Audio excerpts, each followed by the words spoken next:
and finally made it to America. Him and Marcel Breuer came together, and they both ended up at Harvard.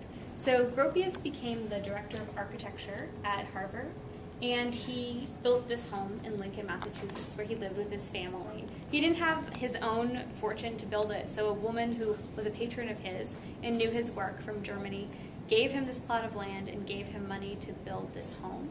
And the home represents a lot of the Bauhaus features, too.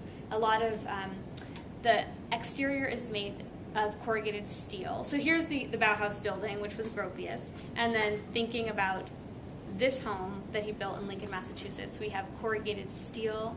There's a lot of tubular steel, a lot of steel in general. So a lot of these materials that were relatively inexpensive and easy to reproduce. And the inside, again, we see the tubular steel, we see cork flooring. But it's a little bit more lived in than the Barcelona pavilion. Of course, it's not a home, but it's really stark, and it's about the materials that made it, and it's about the few pieces of furniture that are in it. So, but is this about the materials as well? Because you said they're kind of low cost versus so expensive. This is more about, I think, the experience of the space and more about the people who are living there. So it's not, the decoration is not coming from these very costly, expensive materials. And I think that's really where we start to see this shift towards what we think of as mid-century modern design, because this home is really about the people that live in it. And while Gropius is trying to really pay homage to his Bauhaus sensibilities and this idea of minimalism, this is still his home, and this is his home that he lives in with his wife and his daughter. And you see things like these plaid curtains to cover the windows. That's something that you'd never find in any Bauhaus space, because it would have just been thought of as excessive ornamentation. So we're starting to see that kind of breakdown, but the Bauhaus influences certainly are there. It is, compared to other interior spaces, it is a bit more minimalist. It is a bit more bare than you might see in an average American home. And you have those same like easily reproducible materials like the tubular steel and the cork flooring. This is the bedroom. That space? I'm sorry? Can you still visit that home? Yeah, you can actually. So this space is now owned by Historic New England, and it's operated as a museum. So it's a great house. I've been, and it's a fabulous place to go to, because it feels like a home, but it feels really different than any home I have ever been to. I mean, it's really, it's just very beautiful and very simple, but it's still comfortable. So this is the bedroom, and you can see there's this really beautiful exotic tapestry hung over the bed.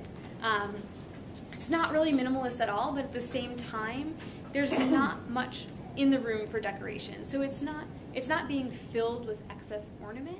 So it's kind of staying true to the minimalist ideas in that sense, but really pushing to create a space that's comfortable and livable and warm above all. So this is this large plate glass wall between the bedroom and the dressing room, and then right behind that is the bathroom. So you get that sense again of this openness of space, of this ease of transition and flow that you see in the Bauhaus period that Gropius takes with him. And this is an image of the living room. So Gropius incorporated a lot of tubular steel pieces. This is a table that was from the Bauhaus, as was this chair.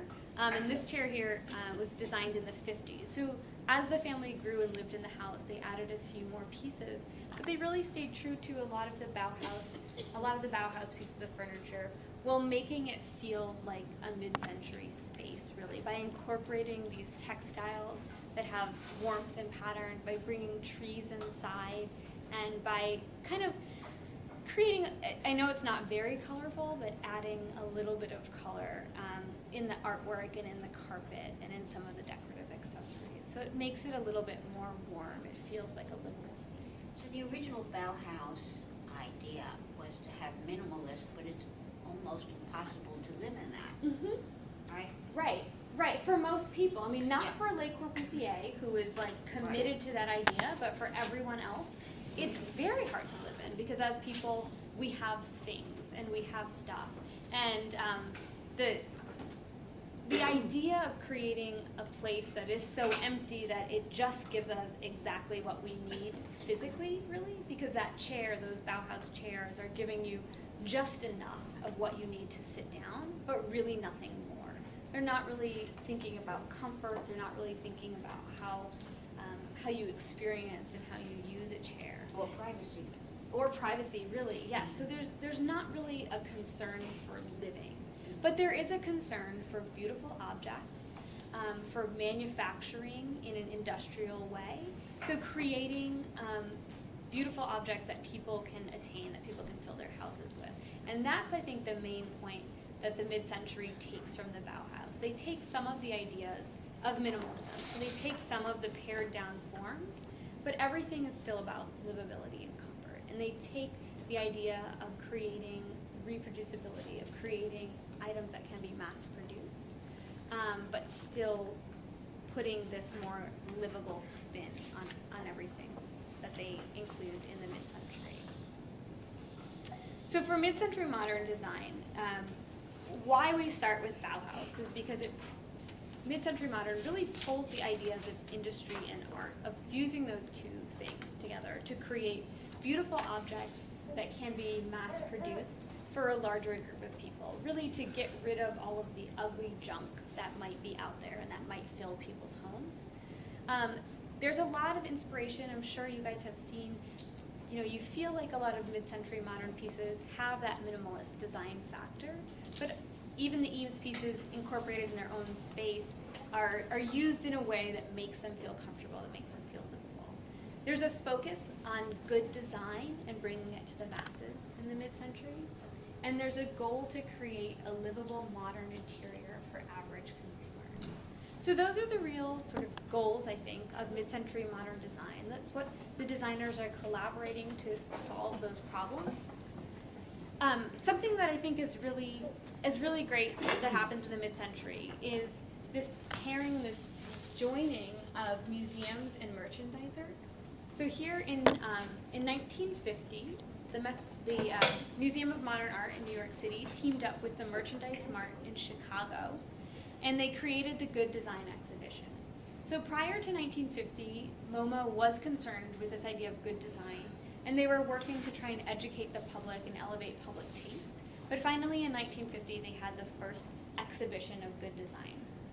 And the exhibition of good design basically was supposed to be a venue where consumers and buyers could come and they could see all of these pieces that were deemed good design by MoMA. And these would be pieces that would be relatively affordable, pieces that would be easy to obtain, could be sold in Macy's, could be sold in stores that general consumers had access to.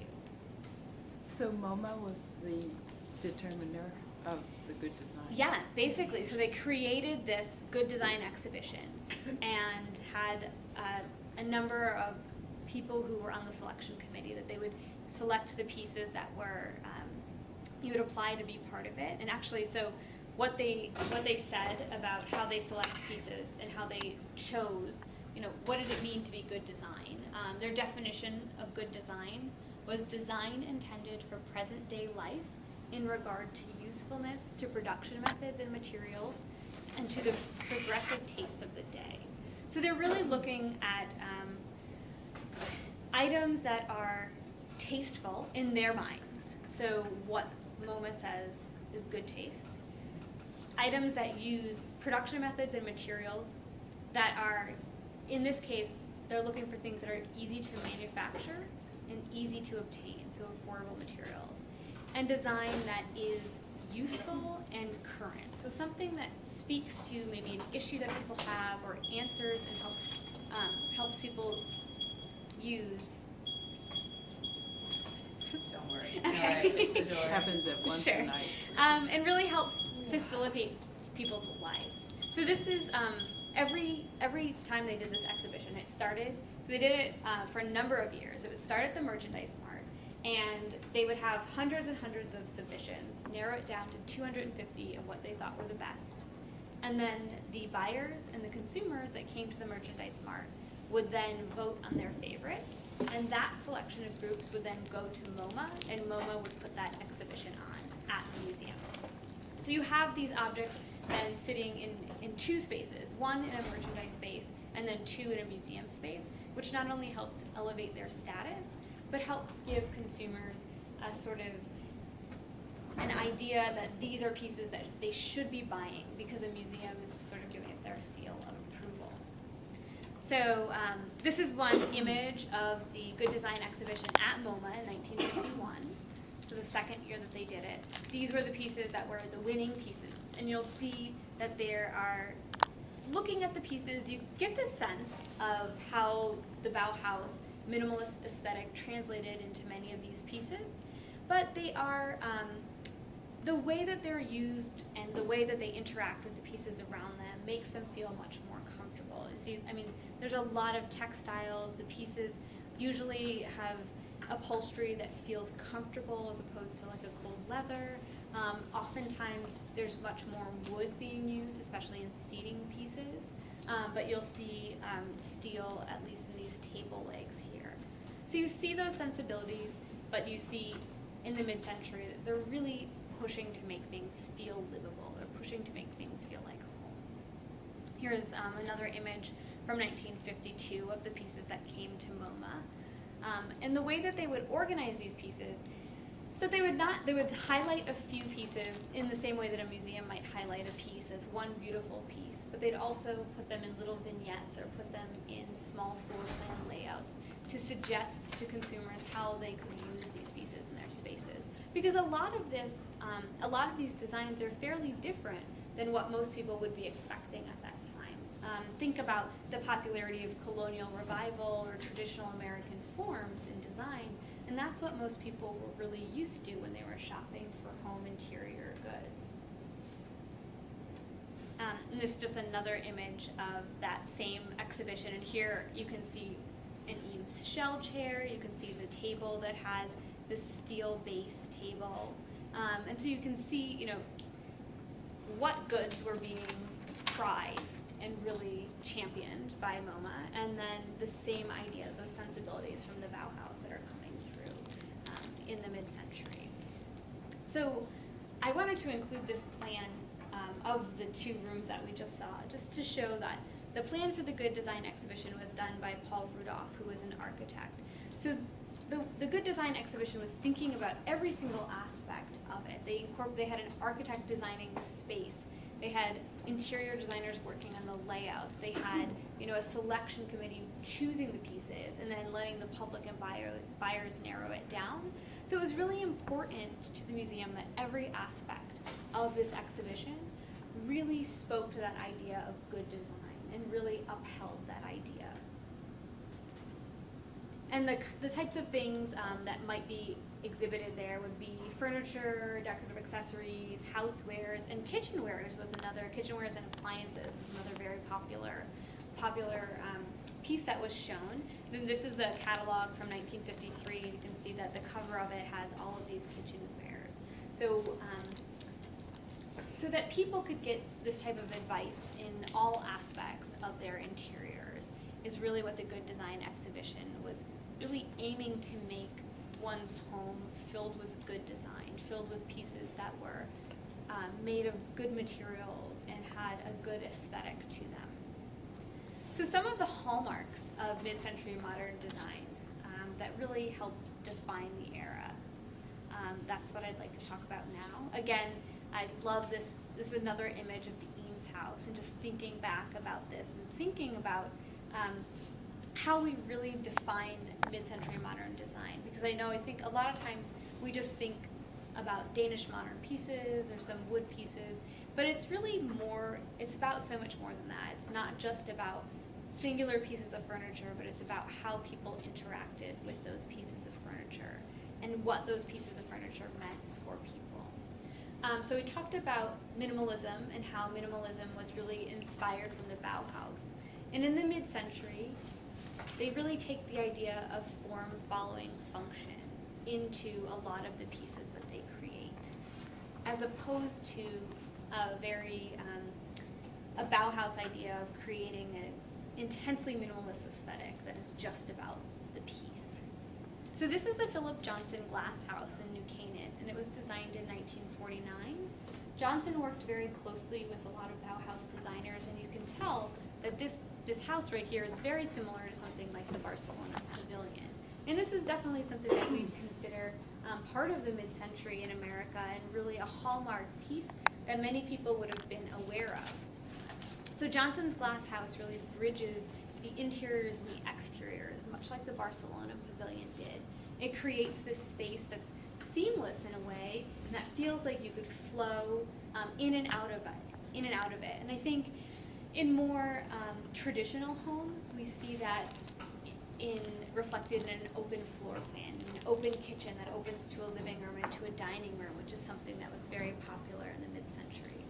So Philip Johnson actually even used the Barcelona furniture in this. He really helped make that furniture kind of a mainstay of mid-century, and he filled his home with this Bauhaus furniture. It's a little bit more livable than a Bauhaus home. It has a little bit more warmth to it, although it sticks pretty well to those Bauhaus sensibilities. So Johnson wasn't really budging too much on those ideas, but he felt very comfortable in his own home, and this is where he lived, of course.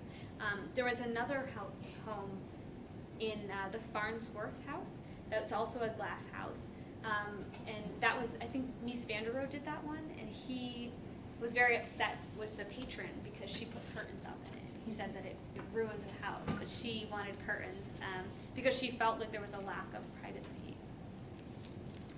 So, speaking of Mies van der Rohe worked closely with Philip Johnson on the Seagram's building, and I think where we really see the lasting effect of Bauhaus architecture is in corporate buildings like this, in the international style. Basically, these tall structures that are steel frame structures with non-structural glass walls, kind of like a wall of glass and those panes of glass, and just like we saw in that original Bauhaus building, that really speaks towards that minimalist aesthetic. And the interiors of the Seagram's building have those, the Barcelona chairs and the Barcelona stools. So Johnson's super committed to that look, and he really helped make the Barcelona chair part of the mid-century and bring it into the mid-century. In fact, I think a lot of people think that the Barcelona chair is from the mid-century as opposed to being from the 1920s because it's used so often in mid-century interiors. So livability is another hallmark of mid-century modern design. And by livability, I mean the comfort, something that provides comfort and is supportive of a modern lifestyle, and something that has increased usability. So the Wood chair by Eero Saarinen in 1948, I think, is one of these chairs that really shows a designer trying to make something that's more livable. He made it in request to Florence Knoll. He made it by Florence Knoll requested a chair that was like a basket full of pillows, something I could really curl up in, and this was Saarinen's answer to that request. You can see definitely those minimalist sensibilities in the tubular steel and the sort of gray, very muted color palette. But the chair itself is more shaped to the shape of one's body. It has the pillows there to add a little bit of comfort. It has those built-in armrests. So it feels much more comfortable. It feels like something that someone could use, that someone could live in, and maybe perhaps even curl up with as well. Compared to the Vasily chair, it's much more comfortable. Though, I mean, I wouldn't say that I think it's the most comfortable chair. I'm not going to go that far. But it's definitely trying to be a piece that is about using it and not just about how it looks and how it's produced. I would think that's hard to curl up in. Yeah, I think it's, I mean, I don't think it's as comfortable, but compared to the Breuer chair, it's definitely, I mean, you can't even put your legs up on a Breuer chair without them going off the side. So it's looking towards comfort, and the shape of it is supportive and trying to create a space that you can sort of sit down in and plop down in. The ball chair, I think, is another chair that really supports this idea of livability. This is from 1963 by Arnio. And this is something that he designed for his own space, that he worked from home and he needed a large chair. He actually put his telephone in it because he felt like it kind of closed him off from the rest of the world and gave him this peaceful interior that he could just sort of sit in and chat on the phone and not feel like all the noises of the outside world were disrupting him. And this is something, of course, that never really could have existed in the Bauhaus. Is this what you're referring to when you say Danish modern? I'm assuming, are these kids Danish? I think Arnio is Danish, I think. So normally I talk about Danish modern a little bit more later. So how people normally define it based on like shapes and materials. But everything is kind of all fused together in the mid-century. So I think Danish modern is just really a part of mid-century modern design. And Is this plastic now? it is, yes, it is. This plastic was yeah. becoming very Mhm. popular. It's made of plastic, and the base is steel.